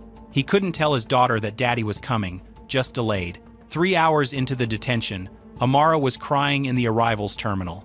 The flight had landed ages ago. Every other passenger had come through. Her father wasn't there. Maybe he didn't want to come home. Maybe something happened. Maybe he was never coming. Denise held her daughter, fighting her own panic, calling Ruben's phone over and over, straight to voicemail every time. Inside the detention room, Smith finally ran Igwe's credentials through the federal database. The results should have ended everything immediately. The screen populated with classified flags, restricted access warnings, and security clearance indicators that only legitimate military personnel with the highest authorizations would possess. Any competent officer would have recognized this as absolute proof of legitimacy. Instead, Smith panicked. He picked up the phone and called the FBI Joint Terrorism Task Force. "I have a suspected terrorist in custody at DFW," he reported, his voice captured on the detention room audio. Black male with sophisticated forged military documents and what appears to be a fabricated classified identity. He's got the whole system fooled. I need immediate federal intervention. The FBI agent who took the call was a 15-year veteran named Samuel Richardson. His first question was simple. "Did you call the Pentagon verification number on his travel orders?" Silence. "Those documents have authentication stamps and a direct line," Richardson continued. "Did you attempt any standard military credential verification before detaining this individual for 4 hours?" More silence. Richardson called the Pentagon himself. The verification took 11 minutes. Lieutenant Commander Ruben Igwe, Navy SEAL Team 4, active duty, Navy Cross recipient, currently traveling on official orders following an 8-month classified deployment in Yemen. One of the most decorated special operators in the United States military. Richardson's voice went cold. "Release him, immediately, and don't let anyone involved in this detention leave that airport." FBI agent Samuel Richardson arrived at DFW Airport within 40 minutes, still wearing the Marine Corps ring he'd earned 22 years earlier. He had served 2 tours in Iraq before joining the Bureau. He understood military service, he understood sacrifice, and he understood exactly what had been done to Lieutenant Commander Igwe. The detention room camera captured Richardson's entrance, his expression shifting from professional neutrality to barely contained fury as he saw a decorated Navy SEAL still sitting in handcuffs, dress uniform wrinkled from hours on a concrete floor, medals askew on his chest. "Take those off, now." Richardson's voice left no room for negotiation. The audio recording captured every word. "This man is a lieutenant commander in the United States Navy. He has a Navy Cross. He has security clearances higher than anyone in this building, and you've had him in handcuffs for over 4 hours because you couldn't make a phone call?" Smith stammered, his confidence evaporating. "The documents look suspicious. I was following protocol." "Protocol?" Richardson stepped closer, his body camera recording Smith's face. "Protocol is calling the verification number printed on official Pentagon orders. Protocol is not detaining a war hero because you decided a black man couldn't possibly be a Navy SEAL." The TSA Federal Security Director arrived 15 minutes later, summoned by Richardson's demand. Patricia Holloway had overseen DFW operations for 6 years. She walked into the detention room and stopped cold. The camera captured her expression as she processed the scene. A decorated military officer in dress blues, wrists red from handcuffs, surrounded by the evidence of catastrophic failure. What Richardson told her next made her face go pale. The Pentagon had been calling for 2 hours. Igwe's commanding officer had tried to reach TSA the moment he learned of the detention. Every call had been ignored or redirected. NCIS was aware. The Secretary of the Navy's office was aware. By the time Richardson arrived, this incident had reached the highest levels of military leadership. Igwe stood slowly when the handcuffs were finally removed. His uniform was creased and wrinkled, pressed into concrete for hours. One of his medals, a Bronze Star earned in Afghanistan, had been bent when officers forced him to the ground. He straightened his ribbons with quiet dignity, saying nothing, his silence more damning than any accusation. Richardson personally escorted him to the arrivals terminal. The walk took 7 minutes through busy airport corridors, travelers staring at the Navy SEAL in rumpled dress blues accompanied by an FBI agent. Richardson's body camera recorded every step, every glance, every whispered comment from passers-by. Amara saw him first. She had cried herself into exhaustion, slumped against her mother in a plastic airport chair, convinced her father wasn't coming. Then she looked up. "Daddy!" She ran. Igwe dropped to his knees and caught her, holding his daughter for the first time in 8 months. Denise approached slowly, her eyes moving from his wrinkled uniform to his reddened wrists to his face. Something was wrong. Something had happened. Amara pulled back, her small hands touching his wrists where the handcuff marks were still visible. Her voice was captured on Richardson's body camera, innocent confusion mixed with fear. "Daddy, why are you wearing handcuffs?" Igwe had faced enemy combatants without flinching. He had carried wounded teammates through gunfire. He had endured torture, resistance training. But his daughter's question broke something inside him. The camera recorded his eyes filling with tears, his jaw trembling as he searched for words that wouldn't come. The evidence against Henry Smith wasn't just substantial. It was overwhelming, unprecedented. The kind of documentation that civil rights attorneys dream about and defendants have nightmares over. 14 official cameras had captured the incident. 8 terminal surveillance cameras recorded the checkpoint confrontation, the code red response, the armed officers surrounding a man in military dress uniform. 6 body cameras worn by responding DFW airport police officers documented the detention from ground level, capturing Igwe's face pressed into tile, his medals scraping against the floor, his calm voice repeating that he was active duty Navy. But the official footage was only the beginning. 47 civilian phone videos were collected through social media monitoring and legal subpoenas. Travelers had recorded from every angle, uploading to Twitter, Facebook, and Instagram before they even left the terminal. The videos went viral within hours. By the time Igwe was released, the hashtag number Navy SEAL detained had been viewed 4.7 million times. In total, investigators compiled 23 hours of footage from multiple perspectives, all in high definition, all with clear audio. There was no angle left undocumented, no moment unrecorded, no possible dispute about what had happened. The audio evidence was equally damning. Checkpoint microphones had captured Smith's initial words, "No way, that's real." Radio traffic recordings revealed his code red call, blackmail, fake military uniform, high threat. Detention room audio preserved every accusation, every refusal to verify, every instance of the phrase, "you people." Internal TSA communications showed that no verification attempt had been made for 3 hours and 47 minutes. Smith had access to military credential databases. He had the Pentagon phone number printed on authenticated documents. He had chosen not to use any of them. Discovery revealed Smith's 31 prior complaints. Pattern evidence emerged showing years of discriminatory enforcement. Statistical analysis demonstrated his targeting of minority travelers. The $45,000 quiet settlement was unsealed. The internal emails showing supervisor knowledge became public record. Expert witnesses would later testify that standard military credential verification takes 4 to 7 minutes through official channels. The Pentagon logs confirmed their verification line had never been called until FBI agent Richardson intervened, 4 hours and 17 minutes after Igwe's detention began. The medical records added another dimension to the damages. Igwe, who had served 14 years in special operations without psychological incident, was hospitalized for severe PTSD episode 3 days after the airport detention. The trauma of being treated like a terrorist in his own country, in front of hundreds of witnesses, while wearing the uniform he had nearly died for, had triggered a crisis that required inpatient treatment. His psychiatrist's notes, submitted as evidence, described a decorated warrior who now flinched at airport announcements, who couldn't wear his dress uniform without panic attacks, who had nightmares about being face down on cold tile while his daughter waited for a father who never came.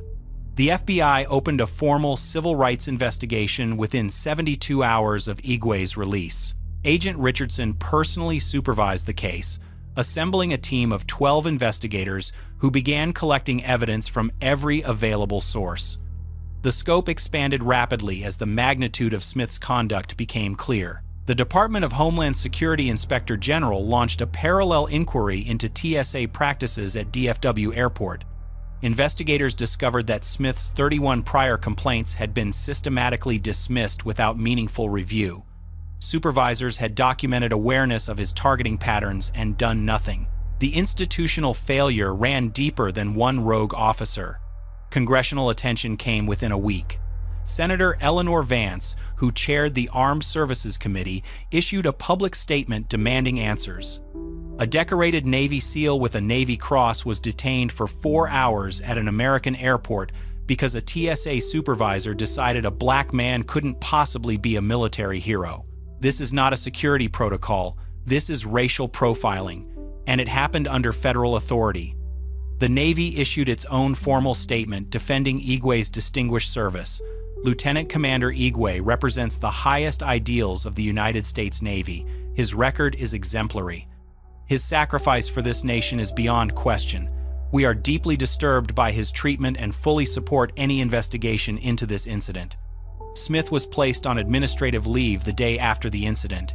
He was terminated 3 weeks later when the investigation confirmed he had violated every applicable protocol, but termination was only the beginning. A federal grand jury convened 2 months after the incident. Prosecutors presented evidence of willful civil rights violations, not mere negligence or poor judgment. The footage, the audio recordings, the pattern evidence from prior complaints, the refusal to make a simple verification call, all pointed to deliberate discrimination. The indictment came down with devastating force. Henry Smith was charged with deprivation of rights under color of law under 18 U.S.C. Section 242, false imprisonment, and conspiracy to violate civil rights. The charges carried a maximum sentence of 10 years in federal prison. 3 other TSA agents were charged as co-conspirators. They had participated in the detention without questioning Smith's authority, had helped process Igwe into the holding room, had witnessed the refusal to verify credentials, and said nothing. Their silence made them complicit. The DFW airport police officers who responded to the code red were cleared of wrongdoing. They had arrived to a reported terrorist threat and acted according to training. The false information had come from Smith. They were victims of his deception as much as instruments of Igwe's humiliation. The investigation's most damning finding concerned systemic failures. TSA had no meaningful accountability system for profiling complaints. Smith's 31 prior complaints had generated paperwork but no consequences. The $45,000 settlement had been sealed specifically to prevent pattern evidence from emerging. The institution had protected a discriminatory officer for 19 years. The trial began 14 months after Lieutenant Commander Reuben Igwe was forced face down onto the terminal floor at Dallas-Fort Worth International Airport. The federal courthouse in Dallas was packed every day, media filling the gallery, civil rights advocates and military veterans lining up before dawn to secure seats. The nation was watching. Igwe testified on the trial's second day. He wore his Navy SEAL dress uniform, the same uniform he had worn that December afternoon. The bent Bronze Star had been replaced, but every other medal remained exactly as it had been. He wanted the jury to see precisely what Smith had seen and rejected. The video evidence was played on 6 screens positioned throughout the courtroom, synchronized to show multiple angles simultaneously. The jury watched in absolute silence for 47 minutes. They saw Smith intercept Igwe at the checkpoint. They saw the documents examined and dismissed. They saw the code red called, the armed response, the decorated SEAL ordered to the ground at gunpoint. They saw his medals pressed into airport tile. They heard his calm voice explaining who he was, over and over, ignored every time. When the footage ended, 3 jurors were crying openly. Amara Igwe testified via closed-circuit video, an accommodation granted due to her age. She was 8 years old now, a year older than the little girl who had waited in arrivals for a father who never came. Her voice was small but steady. "I thought my daddy was dead." Her words cut through the courtroom. That's why he didn't come through the doors like everyone else. Then when I saw him, he had marks on his wrists. "I thought he was a criminal. I thought my daddy did something bad." She paused, her lip trembling. "My daddy is a hero. He saves people. Why did they hurt him?" Navy commanders testified to Igwe's heroism in sessions partially sealed for classified content. What the jury heard publicly was enough. 3 combat deployments, 6 lives saved under fire, the Navy Cross, a record of service that would humble most Americans. Smith's defense was predictable and hollow. His attorney argued he was just following protocol, protecting the airport, doing his job under difficult circumstances. He claimed the documents had appeared suspicious, that his instincts had been honed by years of experience. The prosecution destroyed this systematically. Protocol requires verification calls. You refused to make them. Protocol requires database checks. You ignored the results. Protocol does not include detaining American citizens for 4 hours based on the color of their skin. Expert witnesses testified on racial profiling, implicit bias, and constitutional rights. They explained how Smith's pattern of targeting minorities was consistent with documented discrimination, not legitimate security work. They detailed the statistical impossibility that 89% of his flagged passengers being people of color could occur by chance. 14 other victims of Smith testified about their experiences. Black businessmen pulled from security lines, brown families subjected to invasive searches, an Indian-American surgeon detained for 2 hours despite valid credentials. The pattern was undeniable. But the most devastating evidence was Smith's own words, captured on checkpoint audio, preserved forever. "No way that's real.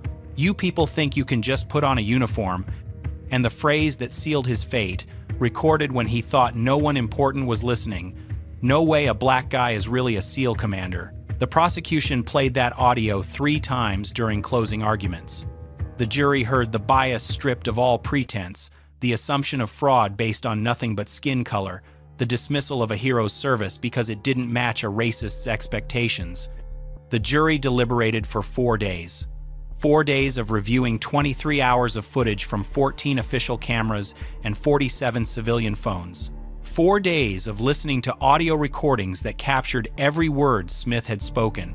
4 days of examining the pattern evidence from 31 prior complaints, the statistical analysis showing 89% of his targets were people of color, the emails proving supervisors knew and did nothing. When they returned, the courtroom fell silent. The foreman, a retired Air Force Master Sergeant who had served 24 years, stood to deliver the verdict.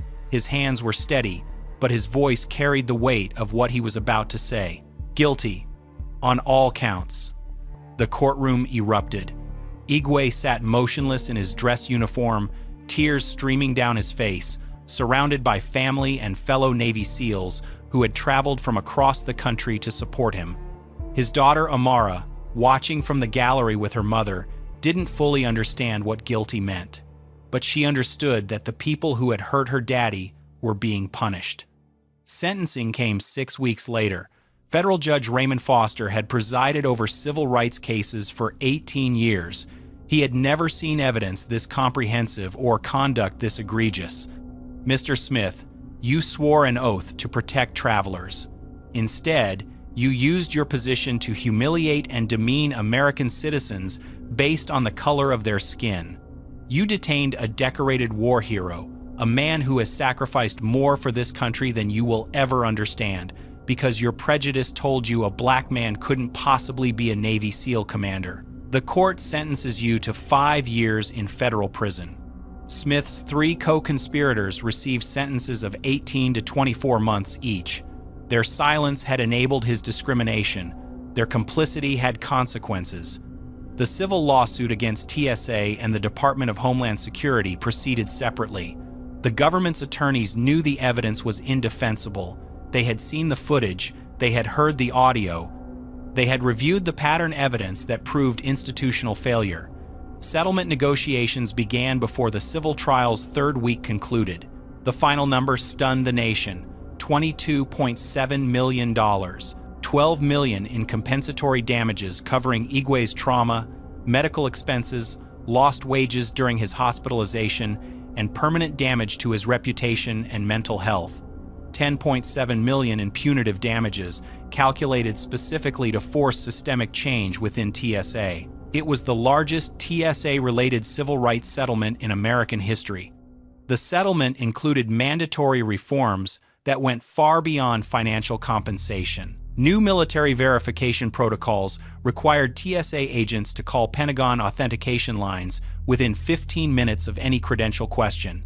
Comprehensive profiling training became mandatory for all supervisors, with annual recertification requirements. Complaint review systems were overhauled, with independent investigators replacing internal review processes that had protected Smith for 19 years. An independent oversight board was established specifically for TSA discrimination complaints. Civilian members with civil rights expertise would review every allegation, with authority to recommend termination and criminal referral. The system that had buried 31 complaints against Smith would never function that way again. Lieutenant Commander Ruben Igwe used a portion of his settlement to establish the Igwe Foundation for Veterans Dignity. The organization provides free legal representation to military members facing discrimination, whether at airports, in workplaces, or in their communities. In its first 2 years, the foundation assisted 847 veterans with civil rights claims, recovering over $12 million in settlements and judgments. Igwe testified before Congress 3 times on TSA reform. He sat in his dress uniform before the House Homeland Security Committee, the Senate Armed Services Committee, and a joint oversight hearing, describing what had happened to him and demanding systemic change. His testimony was credited with accelerating passage of the Veterans Airport Dignity Act, which codified many of the reforms from his settlement into federal law. The case became required training material for all TSA supervisors nationwide. New hires watch the footage during their first week. They see Smith's assumptions, his refusals to verify, his treatment of a decorated hero as a criminal. They hear his words. They learn what happens when bias overrides protocol. At the press conference announcing his foundation's launch, Igwe stood beside his daughter. Amara was 9 years old now, 2 years past the Christmas, when she had waited for a father who didn't come through the arrival's door. Reporters asked her what she wanted people to know about her daddy. She stepped to the microphone, her small voice carrying across the room. "My daddy is a hero. He saved 6 people in a war. He got medals for being brave, and now he helps other soldiers who get treated badly." She paused, looking up at her father. "My daddy fights for everyone." Igwe returned to active duty after his medical leave. 6 months later, he was promoted to commander, his career continuing despite the trauma Smith had inflicted. He still serves, still deploys, still wears the uniform that had made him a target. The footage from that December afternoon lives on in law schools, police academies, and civil rights archives. Professors use it to teach constitutional law. Trainers use it to demonstrate implicit bias. Advocates use it to prove that discrimination can be documented, prosecuted, and punished. 14 cameras captured what used to be denied and dismissed. 8 terminal cameras, 6 body cameras, 47 civilian phones. In another era, Smith's word would have stood against Igwe's. The decorated hero might have been dismissed as a complainer, his trauma minimized, his experience buried alongside 31 other complaints. But the cameras were rolling, every assumption recorded, every refusal documented, every moment of humiliation preserved in high definition. The technology meant to protect security personnel became the evidence that held them accountable. Body cameras work both ways. Terminal surveillance captures everyone. And in an age when every traveler carries a phone capable of recording HD video, discrimination happens in front of witnesses who never forget and footage that never lies. Henry Smith is serving his sentence in federal prison. He will be released in 3 years, a convicted felon